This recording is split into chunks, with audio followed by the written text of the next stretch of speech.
So a busy weekend leading up to this week, which will be a very busy week in this trial. Opening statements slated for today in the high-profile case. Do you think Maxwell is going to receive a fair trial, and what do you expect to see today? Well, I think the biggest obstacle she's got really are the conditions that she's being held under.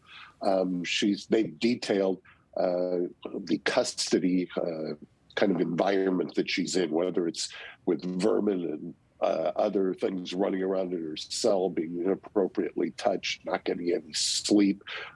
And that is very difficult because when you're a defense lawyer, one of your greatest assets is your client being able to tell you what's going on, give you kind of their insight into the discovery or the information that the prosecution is presenting.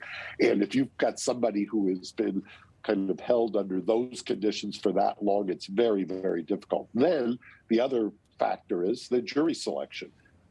Jurors are going to hear this. They've been preconditioned now at this point to view her as a monster since Epstein is not alive anymore. So you've got some pretty big obstacles if you're the defense. Very much so. Let's talk a little bit about her defense. Former prosecutor for the Manhattan DA, Amir Benno, suggested on Wake Up America Weekend that this was the best defense for her. Let's take a listen, and I want your reaction. I think that's the only strategy she can pursue. She has to claim that she can't say that she didn't know Jeffrey Epstein. She can only say that what he did was, with respect to these women, is something that she wasn't aware of, and that she had no role in assisting. So she has to do that. And like I said before, to the extent that the jury might think that she did have a role in it, she has to discredit those witnesses. So this is the two-prong approach that I was talking about before. I think it's the only legitimate defense she has. So, Mark, how do you expect this to play out, discrediting those witnesses, but also do you expect Maxwell to start naming names to help her case?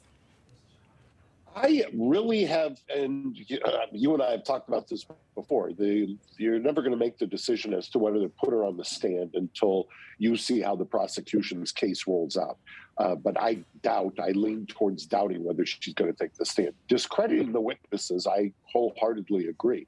There's going to be an effort by the defense to show that these witnesses have said different things at different times and have accused different people at different times, most notably some who have pushed back and said, no, I had nothing to do with this, and these accusers are wrong. So I think that clearly is going to happen.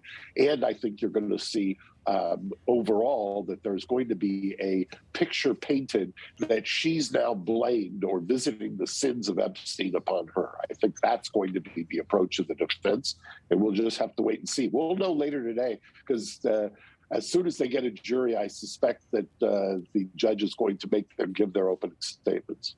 And wouldn't that be interesting if we do get that today? Now, we do know that Maxwell will not take the stand. We don't know. I apologize. We don't know if Maxwell will take the stand, but we do know Virginia Giuffre will not take the stand. Do you think that would be a win for the defense, her not getting up there, or what were your thoughts on that decision?